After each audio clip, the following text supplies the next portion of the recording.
lot of people, Filipinos, blacks, Chinese people ask me, hey, Reverend, I don't see any relations between Buddhism and basketball. I don't either, but it's going on, and the whole mysticism of Japanese American and basketball.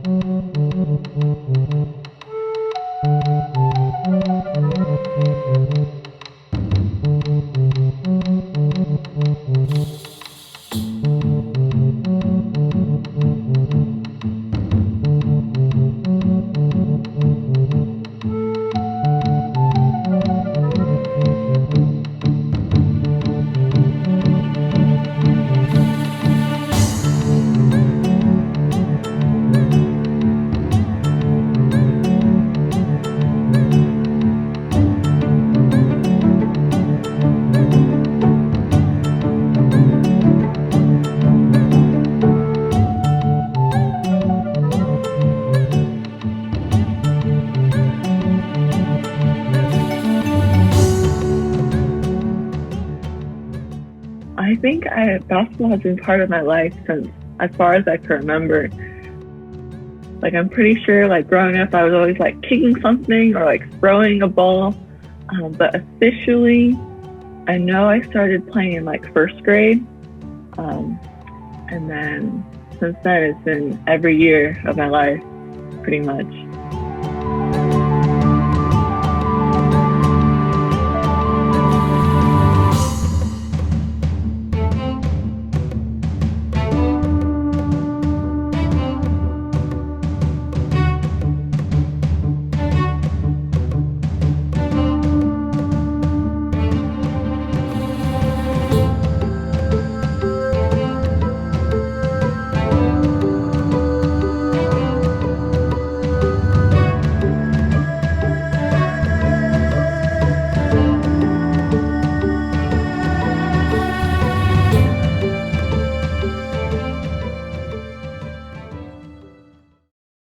I'm from Sunnyvale. Then I went to school out at UC Davis. Now I'm starting work out here. So moved, but my roots are back in the Bay Area. I'm fourth generation on my dad's side and fifth on my mom's. I know, I'm so American. So I have an older sister, Erin. She volunteers at the museum. So I went to the Buddhist temple. Yeah, so my dad grew up going there. He like always brags about having like 12 years of perfect attendance there. And so then me and my sister, we went starting when I was like in third grade. So we did like YBA, we did Tri-City.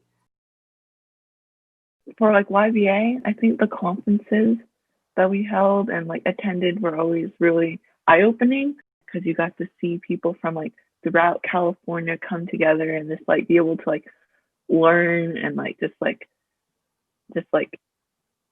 understand the world in a different way and like be able to have like all these different perspectives come in and just like be able to like socialize and meet people and like be able to grow up together even if we're not like even if we are from like different parts of California, which I always thought was like one of the best parts of YBA.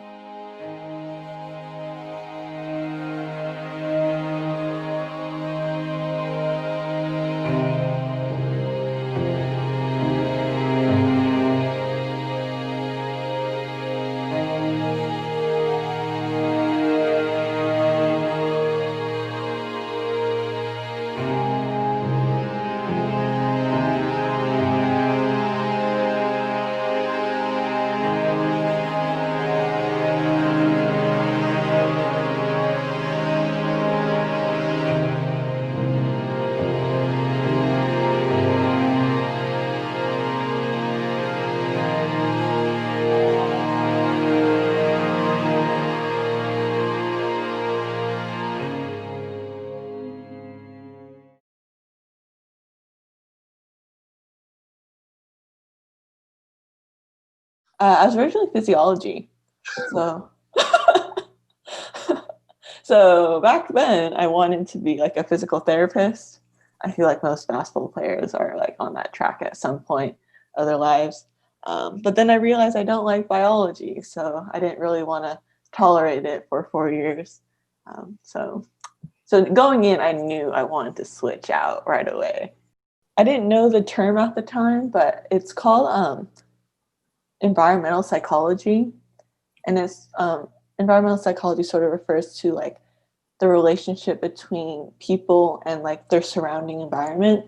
Of like, I'm personally the most interested in understanding like how does a space make someone feel, and like the way you design it is going to dictate the way that they feel, the way they act. So that's like what I'm mainly interested in.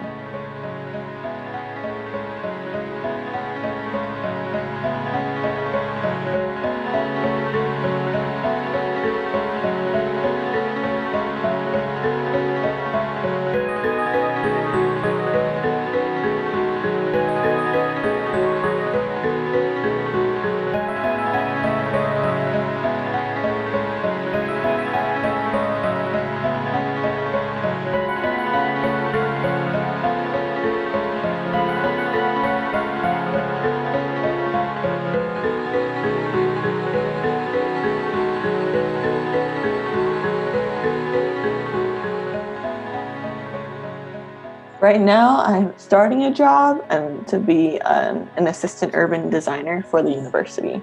So like urban design is sort of referring to like how do you design like our like cities in a way that is like sort of like like in terms of like spatial relationships and like how do things interact with one another to be like more successful, to be more sustainable. Yeah. I would say I wouldn't like growing up, I wouldn't call myself an artist. Like I don't even remember doing art as a child really. Like maybe like for like when I was forced to do arts and crafts maybe. But I think it like actually became part of my own like identity more in the college year. So like within the last like 2 years, I would say. Once I started like getting like the tool set to like create art, that's when I actually started like having like an actual appreciation for it. So during college, I studied landscape architecture.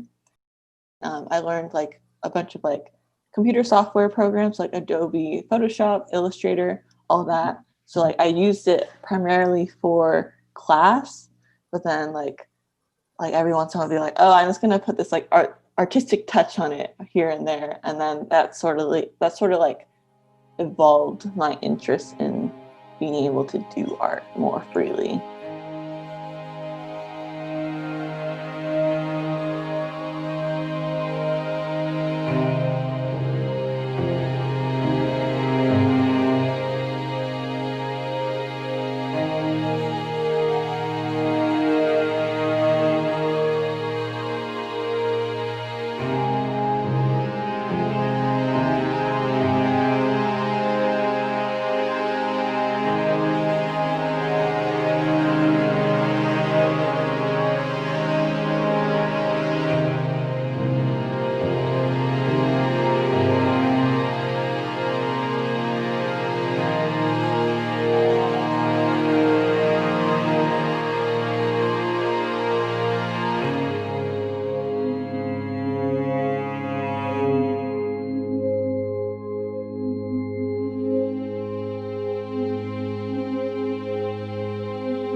Oh, so I originally heard about it from my sister, Erin, who volunteers at the museum, and then um, I think she told Tom and Susan like, "Oh, I do art things," and then they're like, "Oh, you should apply." So here I am. It's been good. It's been really cool to see like what I said earlier, I'm very into like human perception. So like seeing how other artists are like interpreting history and how they translate that into like a visual thing is really interesting because it's like everyone does something completely different.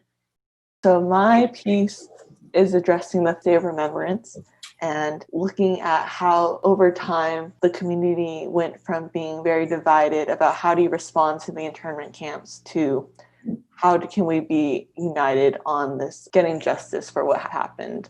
The way I'm doing it is like through this like sort of like virtual walk of like creating a space that sort of allows a user to see how things have changed over time of like as they stand there.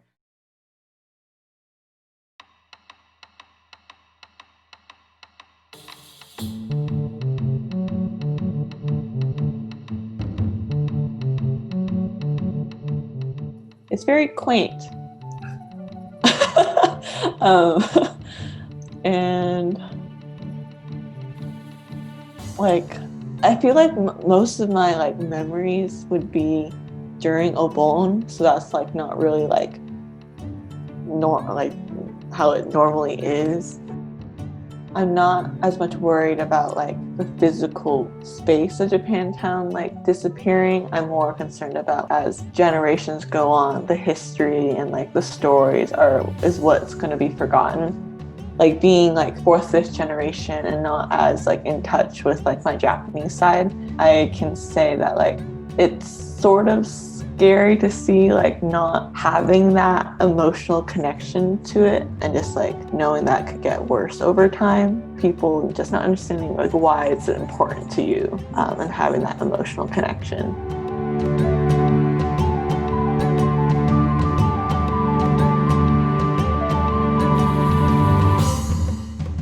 But I will say that like one of my like most like prominent memories is like going to the museum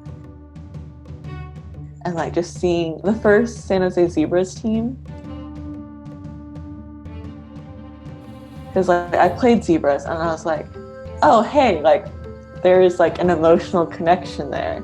And I think that's where I was like, oh, I belong here, is where it sort of like clicked. People ask me, hey, Reverend, I don't see any relations between Buddhism and basketball. I don't either, but it's going on. And the whole mysticism of Japanese American and basketball.